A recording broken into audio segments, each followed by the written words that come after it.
कडकडीत थंडीमध्ये सगळ्यांनीच हा एक पदार्थ असा आहे की जो सगळ्यांनीच नक्कीच बनवून खावा। आता तो कोणता आहे तो पाहू का। यामुळे सर्दी खोकला एकदमच गायब होतो कुठलंही औषध न घेता। आता सगळ्यात आधी फोडणी न देता मातीच्या भांड्यामध्ये मी पाणी उकळायला ठेवलेलं आहे आणि पाणी ठेवताना थोडंसं जास्तच ठेवलं आहे। पाणी काढून ठेवलं आहे आणि शेंगदाणे भाजून घेते आधी लोखंडी कढईमध्ये आणि शेंगदाणे एकदम खमंग असे भाजून घेतलेले। जवळजवळ 1 वाटी शेंगदाणे घ्यायचे। आता इकडं शेंगदाणे भाजत आहे मी 3 ते 4 कांड्या लसूण सोलून घेतलेला आहे। लसूण पण यामध्ये जास्तच घातलेला आहे आणि थोड्याशा 1 मूठ अशा मिरच्या घेतल्या, थोडीशी कोथिंबीर आणि वाटण्यासाठी जवळजवळ 1 चमचा जिरं टाकलेलं आहे। आता हे सगळं आता शेंगदाणे भाजत आहे तेवढ्या वेळेत मी हे वाटून घेते आणि शेंगदाणेही मधून मधून हलवत आहे। नाही हलवले तर शेंगदाणे जळून जातील म्हणून शेंगदाणेही मधून मधून मी हलवून घेते, कारण शेंगदाणे पण आपल्याला याच्यामध्ये वाटायचे। आता हे शेंगदाण्याचे जेवढे निघतील ना तेवढे सालं काढून घेतले आणि अशा पद्धतीने ते जे साल आहे ते पाकडून घेतले। आणि या सालामुळं काय होतं, आपण जी भाजी बनवतो शेंगदाण्याची ना ती उतू जाऊ नये म्हणून मग ते शेंगदाणे जेवढे निघाल ना तेवढे काढून घेत्या। आता शेंगदाण्यामध्येच हा जो मसाला आहे शेंगदाणे लसूण जिरे कोथिंबीर मिरच्या हे सगळं वाटून घेते। आता थोडंसं ओबडधोबड वाटलं की एकदम छान असं बारीक पाणी टाकून वाटलं आणि त्यामध्ये पीठ टाकून, आता पीठ कोणतं टाकलं तो व्हिडिओ नेमका माझ्याकडून स्किप झाला, पण यामध्ये आपल्याला जेवढे कुळथाचे शेंगोळे केले ते बनवायचे तेवढं कुळथाचं पीठ टाकून घेतलं आणि त्याच अंदाजानुसार मसाला टाकलं। आता कुळथाचं पीठ मी या ठिकाणी 2 मोठ्या वाट्या घेतल्या, त्यामध्ये थोडंसं मीठ टाकलं, तेल टाकलं, कोथिंबीर कापून टाकली, वाटण केलेला मसाला टाकला आणि कुळथाचं पीठ चपातीला जसं बनवतो तसं मळून घेतलं आणि पाट्यावरच मी हा पाटा सुका म्हणजे मसाला वाटला तो वल्ला पाटा होता म्हणून तो सुकवून घेतला आणि पाट्यावरच या पद्धतीने मी हे जे शेंगुळे आहे ते वळून घेतलेले आहे। आता तो व्हिडिओ स्किप झाला आणि थोडासा असा शेंगदाणे थोडासा जाडसर होता, तोच मी थोडा वाटीमध्ये 1-2 चमचे असा मसाला काढून ठेवला होता साईडला। आता तोही काढला तोही पाहू आपण, पण सगळ्यात आधी हे पटपट असे हे जे शेंगोळे आहे ते सगळे वळून घेतले। थोडासा तेलाचा हात लावून किंवा पीठ लावलं, कुळथाचं पीठच लावलं तेही चालेल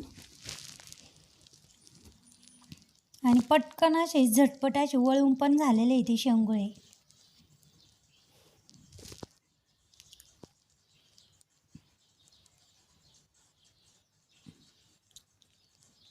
आता सगळे शेंगोळे या पद्धतीने वळून झाले।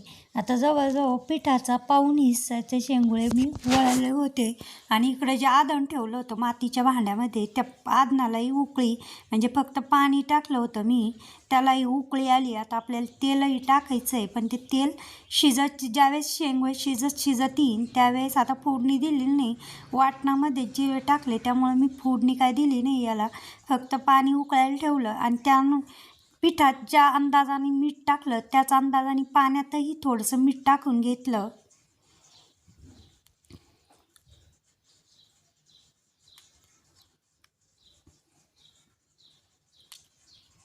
आणि तो मसाला वाटला तोच पाटा घेतला, यामुळे इतके पटपट, कारण पाटा थोडा खडबडीत असतो त्याच्यामुळं हे शेंगोळे इतके झटपट असे वळले गेले आणि चवीलाही एकदम मस्त पाट्यावर मसाला, त्याच्यात मातीच्या भांड्यात आणि चुलीवर शेंगोळे बनवले आणि एकदम मस्त असे मऊसूत ते शिजले पण होते आणि सूप पण मस्त झालं होतं त्याचं, म्हणजे कुळथात जे शेंगोळे केले त्याचं सगळं पाणी त्या पाण्यामध्ये छान असे उकळले गेल्यामुळं मस्त लागले ते सूप पण।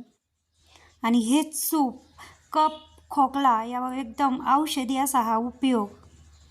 नक्कीच हिवाळ्यात बनवून खावा अशी हा शेंगोळ्याचा आपला हा पदार्थ बनवून झालता। आता हे जेवढे शेंगोळे उकळले तेवढे मी पाण्याला उकळी आली मग लगेच मी वळलेले तेवढे शेंगुळे मी टाकून दिले आणि अगदी थोडंसं पीठ बाकी होतं. म्हणलं मग आता हे शेंगुळ्याला टाकले, पाण्याला उकळी आली, आता याची उकळी बंद झाली. आता हे शेंगुळे जे आहे ना ते पटकन असे उतू जात्या, त्यामुळे मी चाळण झाकण ठेवली होती आणि काही पडू नये मी संध्याकाळच्या वेळेस बनवले म्हणून मी चाळण झाकण ठेवली, म्हणजे जी वाफ आहे ती निघून पण जाती आणि त्यामध्ये काही पडत पण नाही. आणि पुन्हा बाकीचे शेंगुळे वळायला लागले. उतूही गेलेले नाही शेंगुळे, अजिबात उतू जाऊन नाही द्यायचे, नाही तर त्याची सगळी चव निघून जाते. कुठलीही भाजी उतू गेली की त्याची चव जाते. या पद्धतीने मस्त असे शेंगुळे शिजलेले सगळे वळले आणि सगळे टाकले, जाळ मागं केला. आता फक्त इस्तावळचे शेंगुळे उकळून दिले. आता याच्यामध्ये तेल टाकलं 2 चमचे मस्त शिजत असतानाच आणि पुन्हा 5-1 मिनटं शिजून दिले. आणि जो खडबडीत थोडासा जाडसर मसाला होता तोही यामध्ये टाकला पाण्यामध्ये काढून. आणि शेंगुळ्याचं जे थोडंसं पीठ असतं मळलेलं तेही थोडंसं या पिठामध्ये मिक्स केलं आणि पुन्हा तो मसाला शेंगुळ्याचं जे पीठ होतं ते सगळं मिक्स पाण्यामध्ये केलं आणि पुन्हा याला छान अशी दणदणीत उकळी आणली कमी जाळे आणि एकदम चविष्ट असे आपले शेंगुळे खाण्यासाठी औषधी. थंडीमध्ये नक्कीच सगळ्यांनी बनवून खावा, असे बनवून झालेले.